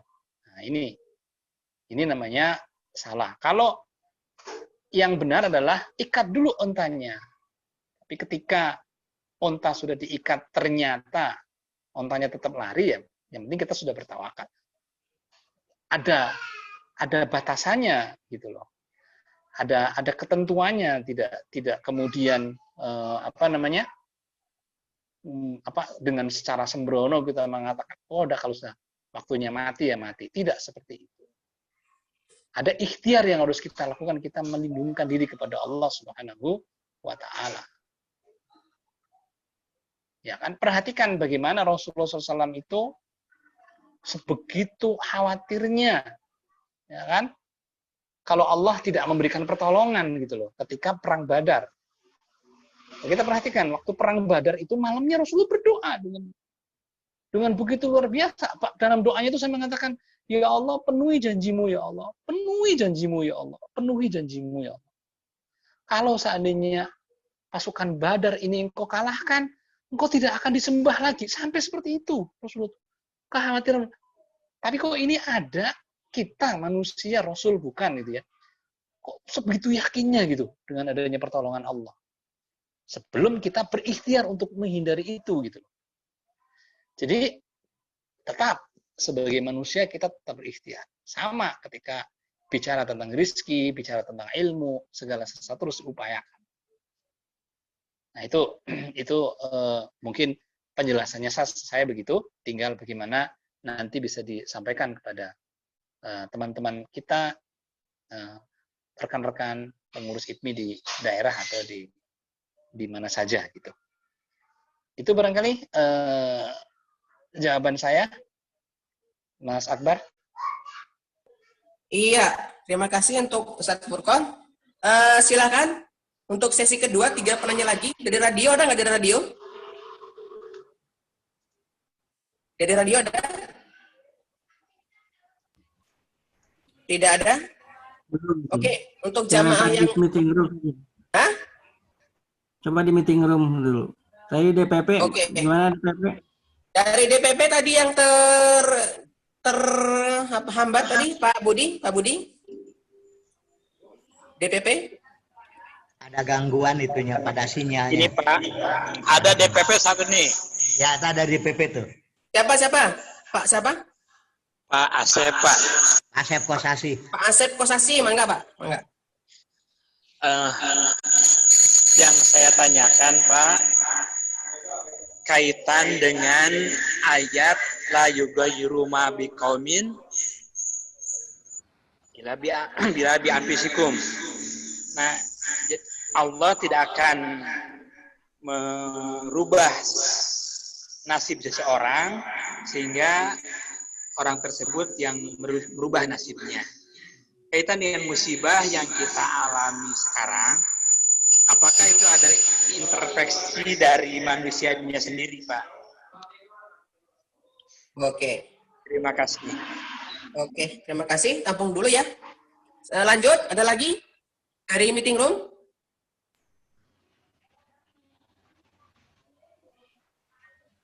Dari meeting room, monggo para jamaah. Itu tadi saran dari Abi Hilman tentang penyikapan terhadap pandemik, gimana itu pendapat Pak Ustadz? Tadi pertanyaan Abi Hilman kan ada yang sebagian jamaah yang apa tadi? Nah itu. Yang kematian tadi ya? Iya itu. Oh, oke. Oke, satu lagi. Tidak ada? Silakan Ustadz ditanggapi. Iya, terima kasih. Mungkin tadi yang Pak Ustadz Hilman tadi adalah bagaimana ketika Rasulullah mengatakan bagian dari upaya memisahkan antara yang sehat dengan yang sakit itu, pertama Rasulullah mengatakan ketika ada musibah atau ada penyakit, maka berlarilah kamu seperti seakan-akan kamu dikejar singa. Saya hadisnya nggak hafal ya. Ini menandakan bahwa kita harus menghindar itu, gitu. Tidak kemudian kemudian pasrahlah, udahlah mau ada meninggal mau apa itu, kita kok nggak yakin banget sih sama Allah gitu. Tidak seperti itu konsepnya. Konsepnya adalah, pemahamannya adalah bahwa tetap Rasulullah bahkan mengatakan ketika ada wabah kamu berlarilah, jauh hindarilah, seperti seolah-olah kamu itu berlari dikejar singa. Gitu. Masa ada singa yang mau mengejar kita, masa kita diem aja terus mengatakan, ya masa kita takut sama singa, nggak takut sama Allah gitu. Bukan seperti itu maknanya. Gitu. Ini pemahamannya seperti itu. Ini penjelasan yang mungkin bisa saya sampaikan. Iya. Lalu mengenai masalah innallaha la yughayyiru ma biqaumin hatta yughayyiru ma bi anfusihim. Ini jelas ya, ayat ini menyebutkan ya bahwa nasib satu kaum itu tidak akan ditentukan kecuali oleh kaum itu sendiri. Nah, artinya bahwa kerja keras kita, upaya kita ya melakukan, kalau misalnya di dalam musibah ini ya, bagaimana kita upaya kita menghindari musibah, ya, upaya kita mencegah agar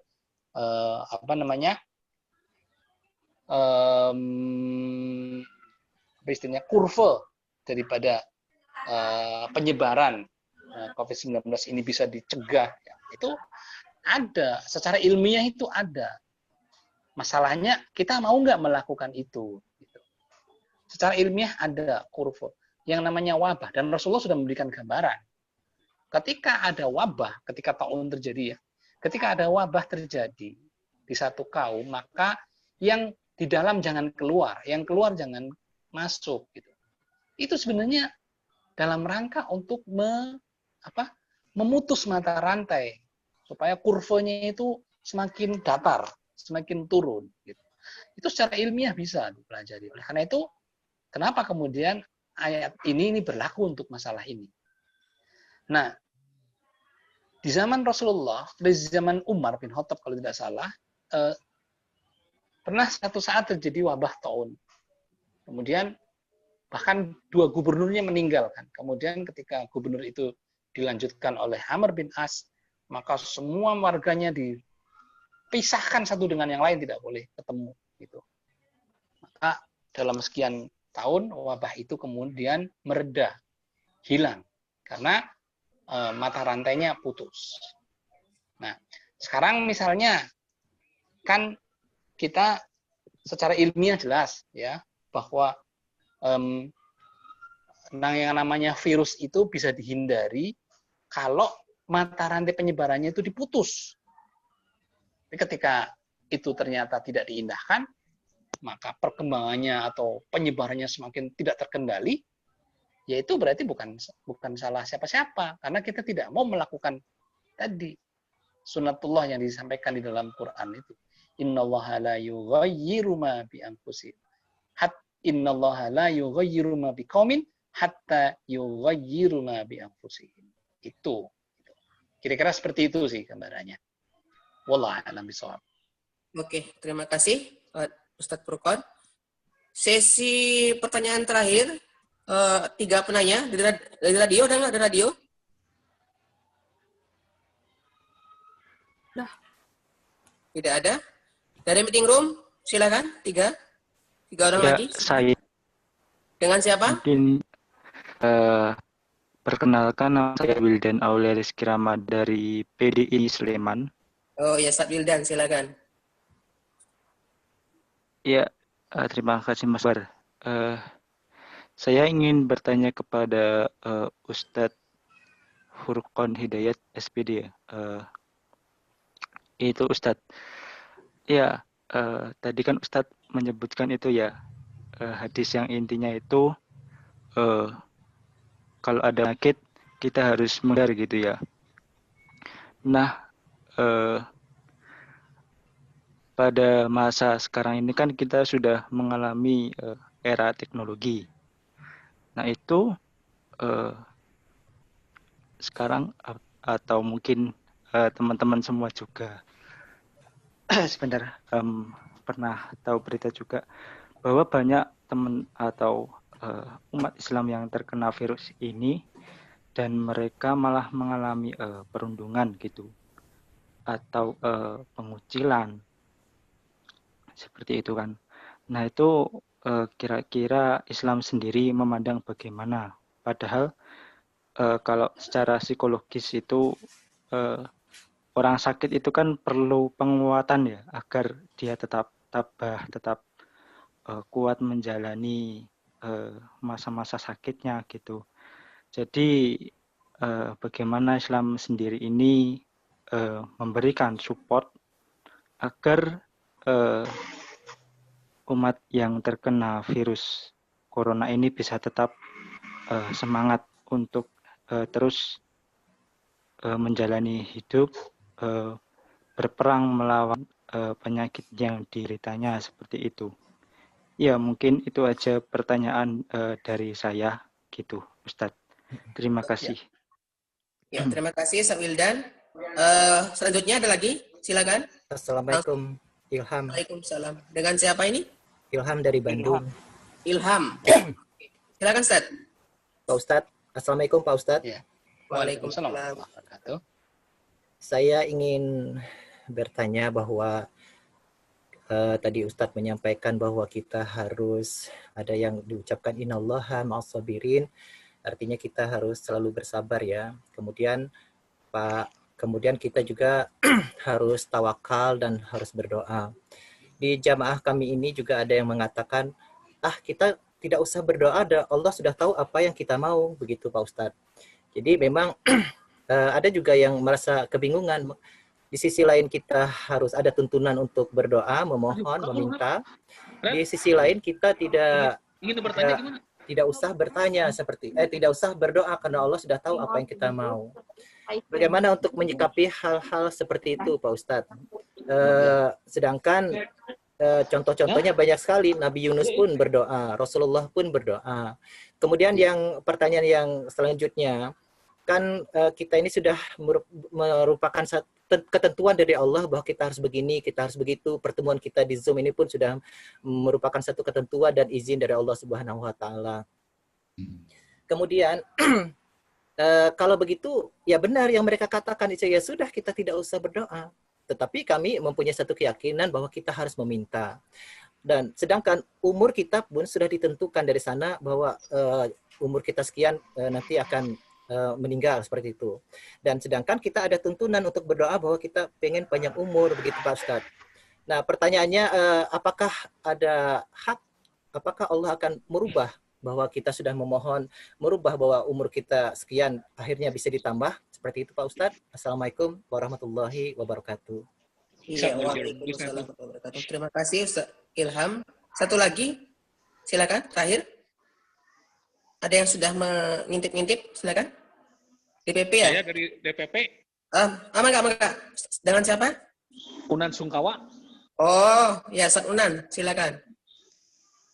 Kalau ini ada sebuah keterangan hadis, jadi kalau generasi yang sudah jelek, hancur gitu ya, akan diganti dengan generasi lebih baik. Saya dengan ada musibah ini menyimpulkan gitu, saya sendiri, barangkali ini Allah itu akan satu ketika akan memenuhi janjian itu, generasi yang lebih baik daripada generasi sekarang, yang hanya generasi yang kacau balau gitulah, dari segi hukum, akidah, dan sebagainya. Apakah itu tidak termasuk yang dilarang itu gimana Ustaz? Saya mungkin. Terima kasih. Oke. Terima kasih Ustaz Unan. Mangga Ustaz Furqon, silakan ditanggapi. Ya, baik. Pertama dari Ustaz Wildan ya, namanya Wildan ya, dari Jogja, Sleman ya, kalau tidak salah ya. Ya, jadi yang penting adalah begini, ketika terjadinya penyakit, ketika ada orang sakit, memang kita secara umum, memang kita diperintahkan untuk menengok, untuk apa. Tapi ada satu hal yang kita tidak boleh lupa, bahwa ketika itu memang kondisinya adalah wabah, dan yang bersangkutan harus melakukan isolasi, ya tentu kita akan memberi perhatian dengan cara yang berbeda. Dengan cara yang berbeda. Dalam arti, Tidak harus kita ketemu langsung, tapi kita dengan cara. Nah, makanya kan ada sebuah ungkapan, ya, jarak fisik boleh dijaga. Kita harus, tapi ikatan sosial tidak boleh direnggangkan, kan gitu. Jarak fisik boleh direnggangkan, kan? Tapi ikatan sosial tidak boleh direnggangkan. Hanya biasanya ada pola-pola yang dilakukan. Seperti kalau di kita, ya kebetulan di pengajian kita itu ada salah satu teman yang kena, maka kita bantu untuk misalnya kebutuhan makan, kebutuhan apa, kita suplai terus gitu. Tapi ya tadi memberi perhatian itu bukan berarti kita harus dekat atau apa ya, karena memang untuk memutus mata rantai itu kan gitu. Jadi makna daripada menjaga atau merekatkan sosial itu, ikatan sosial itu bisa dengan cara seperti itu. Komunikasi yang kita gunakan melalui sarana yang ada, terus kita tetap mensuplai bantuan apa yang menjadi kebutuhan dan seterusnya. Itu juga bagian dari ikatan. Dalam situasi seperti ini kita saling bersabar, ya. Sabar kita tidak bisa ketemu dengan teman kita yang sakit. Dan bagi yang kena juga sabar. Dia tetap bertahan untuk tidak menimbulkan resiko kepada yang lain. Ini ujian kesabaran tuh di sini gitu loh.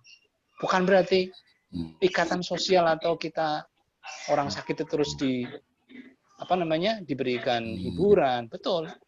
Tapi kita sama-sama bersabar. Kita ingin menengok, ya kan? Tapi kondisinya tidak memungkinkan. Baik yang ditengok, baik yang sakit maupun yang akan menengok itu sama-sama bersabar. Sama-sama bersabar, sama-sama berdoa. Tetap berat memang rasanya. Tapi tadi pola yang bisa kita lakukan adalah dengan memperbaiki manajemen jamaah kita.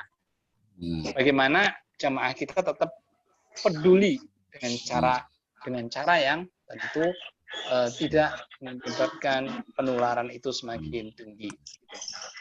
Itu bisa kita lakukan seperti itu.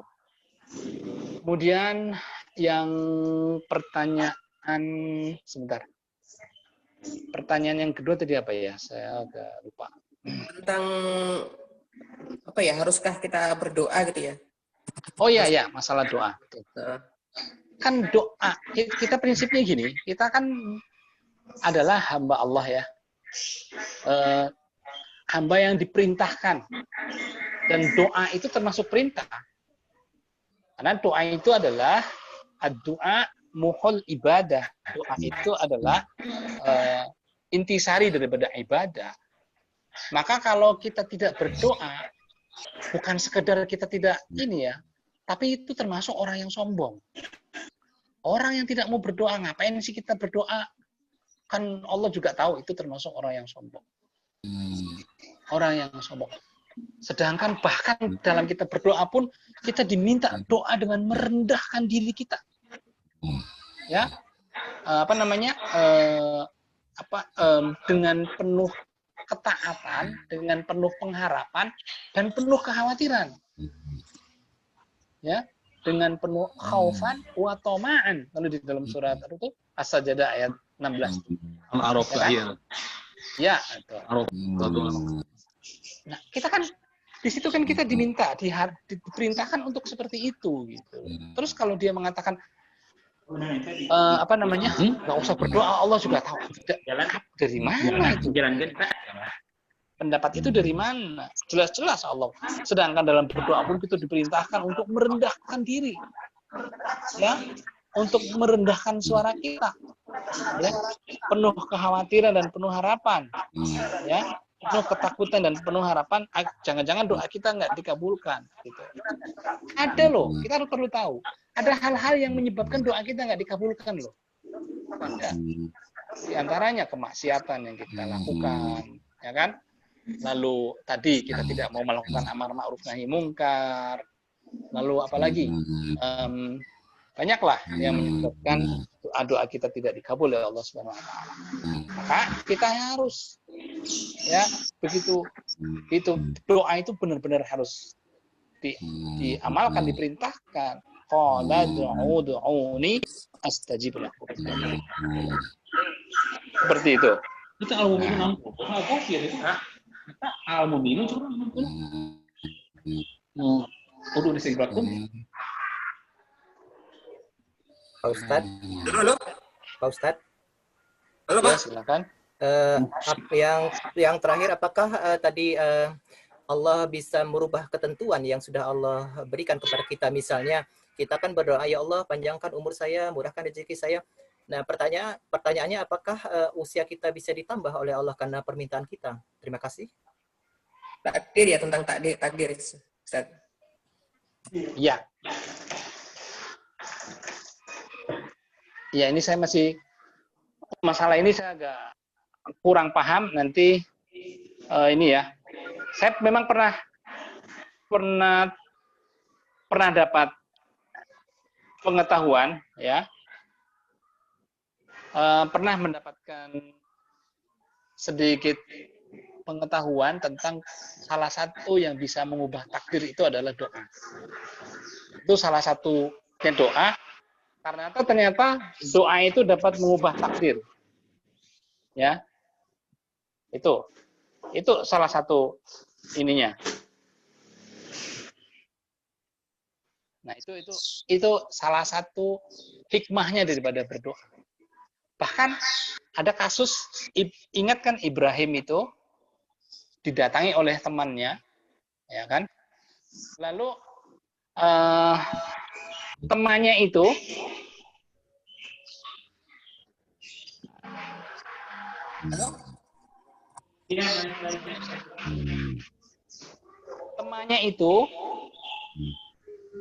kata malaikat mengatakan bahwa temannya itu mengatakan bahwa orang itu nanti malam akan meninggal gitu. Padahal temannya akan menikah besok gitu loh. Tapi ternyata sampai dia menikah sampai umur 70 tahun dia masih hidup gitu. Nah, itu kenapa bisa begitu gitu.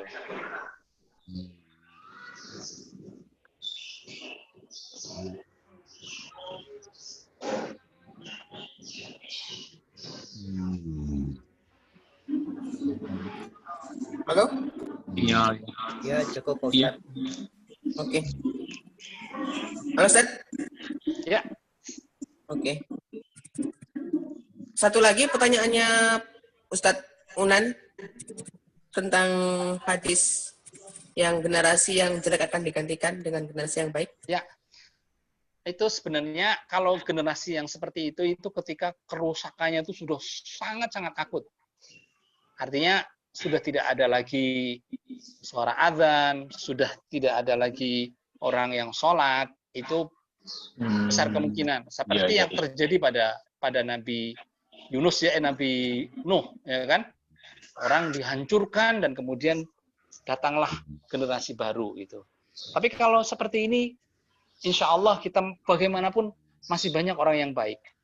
Bagaimanapun masih banyak orang yang sholat. Bagaimanapun masih banyak. Tapi memang kemaksiatan sudah sangat luar biasa. Tapi ada orang-orang yang masih baik, teman-teman. Dan azan masih terdengar di mana-mana. Sehingga menurut saya, ya wallah alam, kalau soal itu hanya Allah yang tahu. Tapi kalau kita lihat dari sisi itu, tidak, insya Allah tidak akan mengganti. Kalau mengganti generasi kan berarti dihancurkan semua, baru lahir generasi baru. Itu. Jadi dulu Nabi Nuh itu yang tersisa cuma 12 pasang bersama Nabi Nuh plus 12 pasang orang. Dan manusia hidup dari sekarang ini, di zaman sekarang ini adalah berawal dari yang 12 pasang itu, karena yang lain sudah musnah ditelan banjir waktu itu. Karena memang sudah luar biasa gitu. Pembangkangannya sudah sangat luar biasa. Tapi kalau sekarang insya Allah di mana-mana kita bisa suara. Oke. Ya, terima kasih untuk Ustaz Furqan jawabannya. Berhubung waktu sudah habis, jadi saya selaku MC mohon maaf apabila ada pertanyaan yang tak terjawab. Silakan Pak Ustaz Furqan untuk closing statement-nya. Ya, baik, terima kasih. Pertama, saya secara pribadi mengucapkan terima kasih. Ini adalah pembelajaran buat saya. Yang pasti bahwa kita segala sesuatu yang terjadi di muka bumi itu adalah mengandung pelajaran, mengandung hal-hal yang bisa diambil pelajaran. Kita dengan pelajaran itu kita semakin beriman kepada Allah Subhanahu wa taala. Insyaallah seperti itu. Dan saya terima kasih. Afwa minkum, hadanallahum ajmain. Assalamualaikum warahmatullahi wabarakatuh. Waalaikumsalam warahmatullahi wabarakatuh.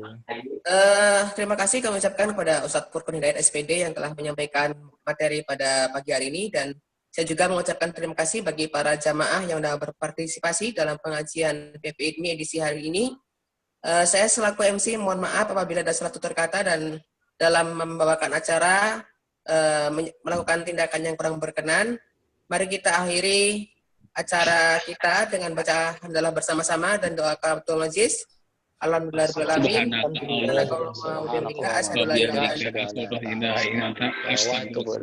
Assalamualaikum warahmatullahi wabarakatuh. Waalaikumsalam warahmatullahi wabarakatuh. Terima kasih Mas Akbar. Ya, terima kasih. Terima kasih Mas. Terima kasih Ustaz. Ya. Ya, sama-sama. Terima kasih Mas Furqon. Iya. Terima kasih Ustaz Furqon. Furqon. Ya, makasih banyak ya. Terima kasih Ustaz. Harusnya saya yang belajar loh. Sama-sama lah. Saya nggak nyangka ini ketemu Ustadz Furqon di sini jadi materi komunikasi misalnya. Seri. Luar biasa ya, Akbar. Iya. Ini Jadid ada di sini nih, Jadid nih. Oh Jadid, Jadid, gimana kabar Jadid? Baik, itu dia lagi di kamar.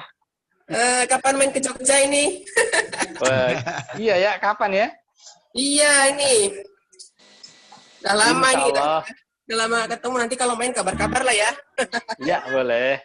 Ayo. Di sini ada Pak Ahmad Masburi, ada Mbak Supri, ada Pak Ajiwan. Iya. Salam semuanya Mas Akbar, Pak Ahmad, Mbak Supri, salam. Semuanya salam. Pak Supri, salam dari Pak Yudi. Ya ini Terima kasih ya, terima kasih.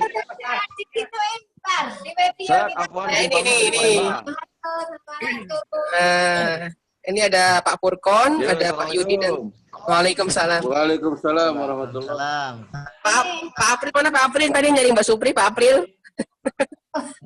Nggak tahu kemana Pak April. Banyak di EW ini baru. Iya. Jadi, kapan kira-kira aksenya akan selesai itu, Pak Yudi? Ya. Nah, itu. Angkanya. Pak Yudi, Damang.